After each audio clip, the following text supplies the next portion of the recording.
नेपालमा सुनको भाउले त आकाशै छोइसक्यो। हरेक दिन नयाँ रेकर्ड बनिरहेको छ। अब सबैको मनमा एउटै कुरा छ, यो मूल्यवृद्धि कहाँ गएर रोकिने हो? ल, आज यसबारे अलि गहिरिएर कुरा गरौँ न त। हो, सबैको मनमा अहिले यही कुरा खेलिरहेको छ, होइन त? के सुनको भाउ साँच्चै प्रतितोला 5 लाख रुपैयाँसम्म पुग्न सक्छ? सुन्दा त अलि अपत्यारिलो लाग्छ, तर यथार्थ र तथ्याङ्कले के भन्छ आउनुहोस् हेरौँ। सुरु गरौँ अहिलेको अवस्थाबाट। आजको दिनमा सुनको मूल्य प्रतितोला लगभग 3 लाख रुपैयाँको हाराहारीमा छ। सुन्दा पनि पत्याउन गाह्रो। केही वर्ष अघिसम्म त यो सोच्न पनि सकिँदैनथ्यो। तर आज यो वास्तविकता हो। आखिर यस्तो भयो कसरी? ल, यसको जडसम्म पुग्नलाई हामीले अन्तर्राष्ट्रिय बजारलाई हेर्नै पर्छ। किनभने नेपालमा त सुन उत्पादन हुँदैन, होइन र? त्यसैले यहाँको भाउ पुरै विश्व बजारको हातमा छ। अब हेर्नुहोस् है, विश्व बजारमा 3वटा ठूला कुराले सुनलाई माथि धकेलिरहेको छ। पहिलो त अन्तर्राष्ट्रिय बजारमै सुनको भाउ $5,300 प्रति आउन्सभन्दा माथि छ।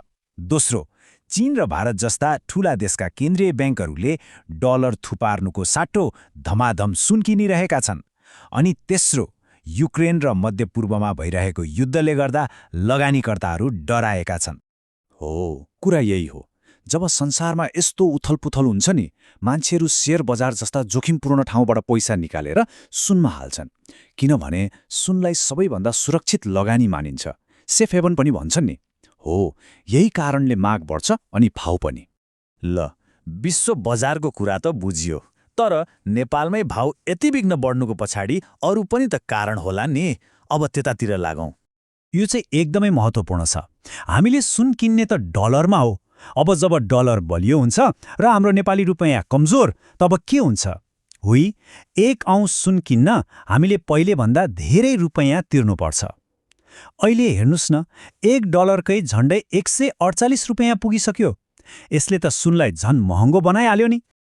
अनि अर्को कुरा, सरकारले विदेशबाट सुन ल्याउँदा लगाउने भन्सार कर। यो कर बढ्ने बित्तिकै बजारमा उपभोक्ताले तिर्ने भाउमा पनि त्यसको असर सिधै देखिन्छ। ल, कारणहरू त यस्ता रहेछन्। अब फेरि घुमिफिरी त्यही पहिलो प्रश्नमा आउँ। के सुनको भाउ साँच्चै 5 लाख पुग्न सक्छ त? विगतलाई एकचोटि हेरौँ न। केही वर्ष अघि मात्रै 1,30,000 को हाराहारीमा थियो, आज 3 लाख पुगिसक्यो। यो स्पिड हेर्दा त आउने केही वर्षमा 5 लाखको आँकडा छुनु खासै अनौठो नहोला जस्तो देखिन्छ, होइन र?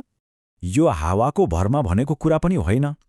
गोल्डम्यान स्याक्स, जेपी मोर्गन जस्ता संसारकै ठूला वित्तीय संस्थाहरूले के भनिरहेका छन् भने अन्तर्राष्ट्रिय बजारमा सुन प्रति आउन्स $7,000 जान सक्छ। अब सोच्नुस् त, यदि त्यस्तो भयो भने नेपालमा 5 लाख पुग्न के बेर? अनि अर्को एउटा बलियो फ्याक्टर छ, महँगी, जसलाई मुद्रास्फीति भनिन्छ। समय बित्दै जाँदा पैसाको मूल्य घट्दै जान्छ। आजको 1 लाख रुपैयाँले 5 वर्षपछि त्यति नै सामान किन्न सकिँदैन। भनेपछि जब रुपैयाँको शक्ति घट्छ, सुन जस्ता सम्पत्तिको मूल्य आफै बढ्दै जान्छ। यति कुरा बुझिसकेपछि सुनमा लगानी गर्नेहरूले के सोच्ने त? अबको खण्डमा यसबारे कुरा गरौँ। यहाँ 3वटा कुरामा ध्यान दिनुपर्छ। पहिलो, जोखिम। भाउ लगातार बढेको बढै छ, त्यसैले बजार ओभरबट भएको हुन सक्छ। मतलब कुनै पनि बेला भाउ अलिकति घट्न पनि सक्छ। दोस्रो, यो छोटो समयमा किनेर बेच्ने खेल होइन। सुन भनेको जहिले पनि लामो समयको लगानी हो। अनि तेस्रो र सबैभन्दा राम्रो कुरा, तरलता। मतलब जहिले पैसा चाहियो तुरन्तै बेचेर नगद बनाउन सकिन्छ। त्यसैले त यसलाई सङ्कटको साथी भनिन्छ। र अन्त्यमा सबैभन्दा महत्त्वपूर्ण सल्लाह, विविधीकरण। सजिलो भाषामा भन्दा आफ्नो सबै अण्डा एउटै टोकरीमा नराख्नुहोस्। मतलब सबै लगानी सुनमा मात्रै होइन, अलिअलि घरजग्गा, शेयर बजार जस्ता अरू ठाउँमा पनि छर्नु एकदमै बुद्धिमानी हुन्छ। यसले जोखिमलाई धेरै कम गर्छ। यी सबै कुरा सुनेपछि अब सोच्ने बेला आएको छ। बजारको यो अवस्थालाई हेरेर आफ्नो लगानीको रणनीति के बनाउने त? अबको बाटो के होला? एकपटक विचार गर्नै पर्ने बेला आएको छ।